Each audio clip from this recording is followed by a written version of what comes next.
Eu sei que posso estar sendo repetitivo em meus vídeos, mas eu senti no meu coração Deus falando muito forte para transmitir-lhes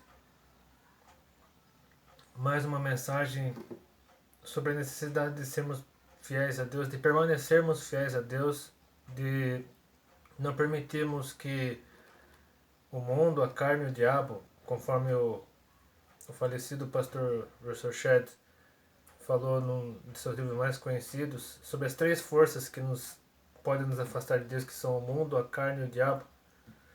Então, que permanecemos fiéis a Deus, que permanecemos firmes na fé em Jesus Cristo e testemunhemos a Cristo, não neguemos a Cristo, onde quer que estivermos, seja quais forem as circunstâncias.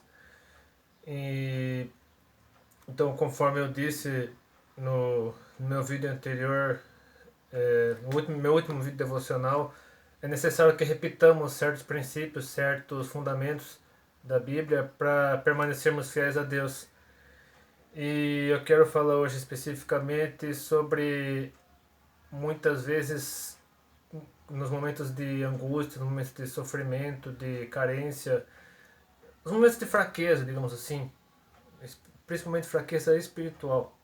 Quando sentimos saudade do mundo, quando sentimos saudade de quando estávamos afastados do Evangelho, ainda não conhecíamos a Cristo, aí de repente bate aquela fraqueza mesmo, aquela brecha, principalmente nos momentos de sofrimento, momentos de depressão, de ansiedade, angústia, momentos de estresse, em que você está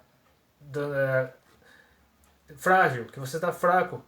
E aí você sente aquela saudade, aquela. Porque saudade é uma palavra que só existe na língua portuguesa, que diz respeito a você sentir algo assim, falta de alguma coisa, você sentir uma certa carência de algo que já foi, que já aconteceu, um lugar onde você já esteve, você sente falta de estar lá ou de ter novamente aquele sentimento, aquela sensação. E, e a saudade do mundo, falando assim claramente, falando em termos mais diretos, a saudade do pecado ocorre nos momentos de uma fraqueza, que acabamos dando brecha para o inimigo e permitimos que a carne aflore novamente, a carne acabe dominando nossos sentidos, nossas sensações, nossos sentimentos e acabamos tendo saudade do que fazíamos antes, daquela balada a qual nós frequentávamos, daquela os palavrões que nós falávamos quando nós estávamos nervosos, quando nós estávamos queríamos desabafar, aí sentimos saudade de falar aquele palavrão, de fumar aquele cigarro, de beber aquele gorozinho, a cervejinha, qualquer bebida alcoólica assim que nos levasse a um estado de alteração de consciência, de dependência mesmo. Aí afogávamos nossas mágoas na bebida, aqueles momentos de crise, de depressão, de sofrimento que nos levavam a querer tentar o suicídio, a automutilação e que nos levavam para festas, para orgias, para momentos de prazer momentâneo, só que aquele prazer, como todo pecado, todo vício, toda compulsão, você se sente bem naquele momento. Assim, você sente aquela abstinência, aquela ansiedade, aquela coisa assim desesperada, aquele sentimento desesperado de você fazer aquilo, de você cometer aquilo. Aí quando você comete, logo depois que você comete, você sente aquele arrependimento, aquela culpa, aquele peso. Só que aí depois você sente vontade de novo, você volta a cometer o mesmo erro e se sente ainda pior e a abstinência acaba se tornando cada vez maior, o vício se torna cada vez mais constante, você precisa tomar doses cada vez maiores e a duração do prazer acaba se tornando cada vez mais rápida, por isso que tanta gente começa com maconha, depois vai para cocaína, depois vai para o crack. O crack é o último estágio, praticamente. Existem outras drogas mais poderosas, mais destrutivas, mas o crack é mais acessível, no caso, e permite que você fique imediatamente viciado, só que o efeito do crack dura muito pouco, é muito rápido, você tem que tomar mais, fumar mais, até morrer, praticamente, porque a pessoa que consome crack não consegue se alimentar mais, vive em função daquilo. Mas enfim, por que eu estou falando tudo isso? porque existem muitos cristãos atualmente, cristãos imaturos, cristãos que estão mal esclarecidos, ou até pessoas que se dizem cristãos, na verdade não são, nunca se converteram de verdade, que sentem saudade do que faziam antes, que estão na igreja, participam do trabalho na igreja, até mesmo têm cargos na igreja, são cooperadores, obreiros, até mesmo pastores, enfim, pessoas que têm cargos importantes na igreja, ministérios, pessoas com ministérios, cantores gospel também. Tem muito isso, porque quando você está no meio da fama, do luxo, da ostentação, aquela multidão de gente adorando você praticamente, idolatrando você, algo que nenhum cantor gospel deveria aceitar. Todo cantor gospel deveria se levantar veementemente contra isso, não aceitar nenhum tipo de adoração, fã-clube, autógrafo, mas enfim. Aí a pessoa isso acaba subindo na cabeça da pessoa e ela acaba aceitando isso, acaba ficando assim passiva com relação a isso, acha coisa normal, no fim, de repente, está cantando junto com cantores seculares, está participando de shows seculares, está participando de festivais de música secular, programas de auditório, aí a pessoa acaba recebendo todas aquelas propostas, toda aquela coisa assim, do mundo das celebridades e no fim acaba se afastando do evangelho, virando as costas para Deus, enfim.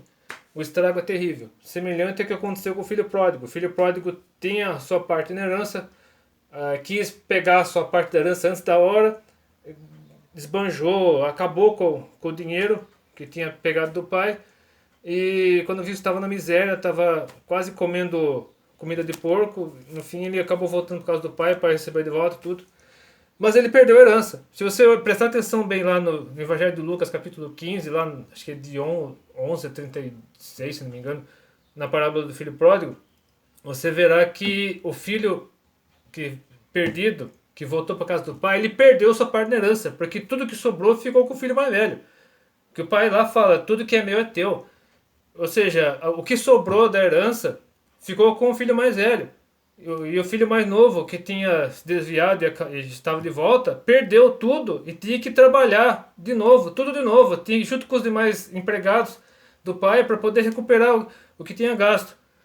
Então, eu gostaria de ler alguns textos bíblicos para reforçar que quando você começa a sentir saudade do mundo, quando você começa a sentir saudade do que você fazia antes de conhecer Cristo, isso se chama frieza espiritual, fraqueza espiritual.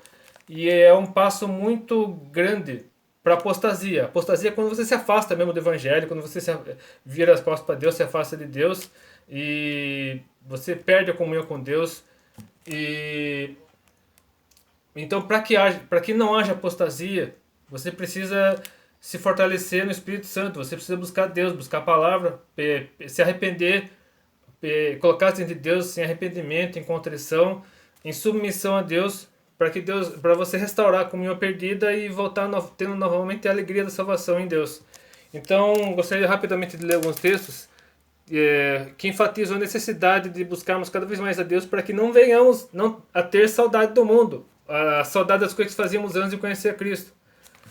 E, primeiramente, eu quero ler a carta aos Hebreus, capítulo 3, versículos.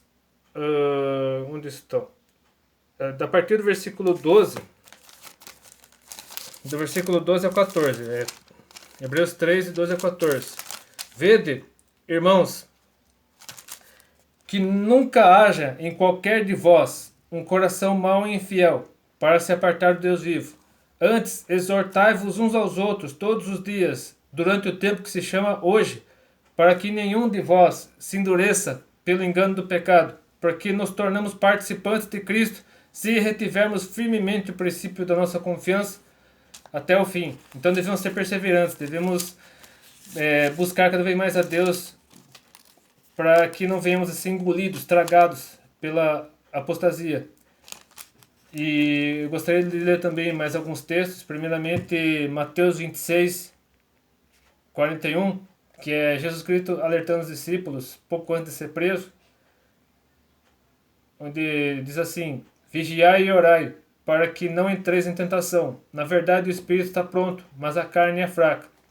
Então devemos estar cada vez mais no espírito, buscando cada vez mais a Deus, para que não venhamos adalados para a carne e acabarmos caindo novamente no pecado. Na primeira carta aos Coríntios, capítulo 10, versículos 12 e 13, nos alerta novamente a respeito da necessidade de permanecermos fiéis a Deus para que não venhamos a cair, a errar novamente. E mostra que nós temos, Deus nos dá alternativas, Deus nos dá ferramentas para podermos fugir do pecado e vencê-lo.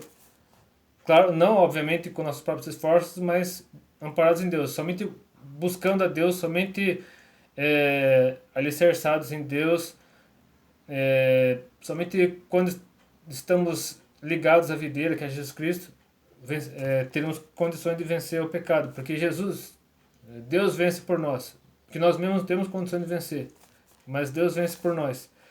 Então o texto aqui de 1 Coríntios 10, 12, 13 diz assim: aquele, pois, que cuida estar em pé, olhe, não caia.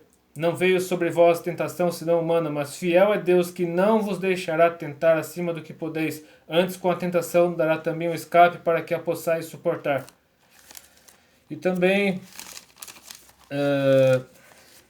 mais dois textos para enfatizarmos a necessidade de permanecermos fiéis a Deus.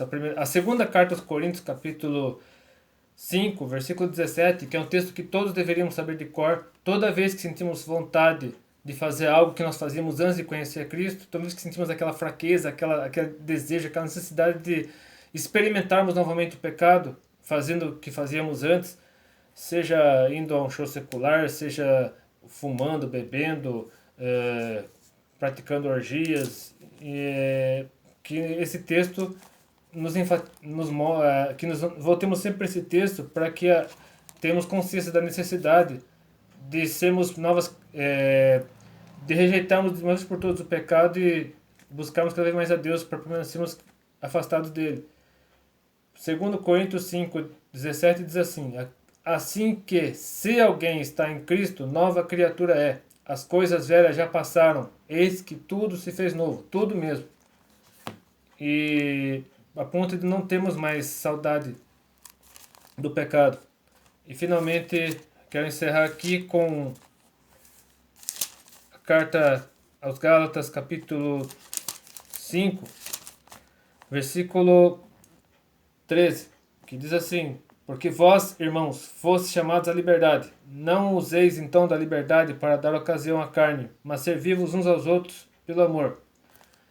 E é uma frase que eu não sei ao certo se eu ouvi de algum lugar, se eu inventei, enfim, veio na minha cabeça, acabei colocando no computador, e que diz assim: quando experimentamos o banquete, eu acho que eu devo ter ouvido em alguma pregação, e quando experimentamos o banquete de Deus, quando nos acostumamos com o banquete que Deus nos oferece, não conseguimos mais comer as migalhas do mundo, não conseguimos nos satisfazer com as migalhas que o mundo nos oferece, porque o banquete de Deus nos basta. O banquete que Deus nos serve, não somente na igreja, junto com os irmãos na fé, mas a todo momento, em todo lugar, Deus é o suficiente. Então, porque todas as pessoas que Deus coloca no nosso caminho, nosso cônjuge, nossos familiares, nossos irmãos em Cristo, são para acrescentar, são para somar, nunca para tirar aquilo de bom que Deus colocou em nosso coração, nossas vidas. Então, que Deus abençoe, que Deus oriente. Se esse vídeo fez diferença na sua vida, se esse vídeo tocou o seu coração, curta, compartilhe, seus favoritos, inscreva-se no meu canal. Deus abençoe. E lembre-se, permaneça fiel. Sempre que o pecado rodear você, sempre que você sentir saudade de fazer as coisas que fazia antes, busque a Deus, arrependa-se e deixe Deus agir na sua vida. Que Deus abençoe e até depende se quiser.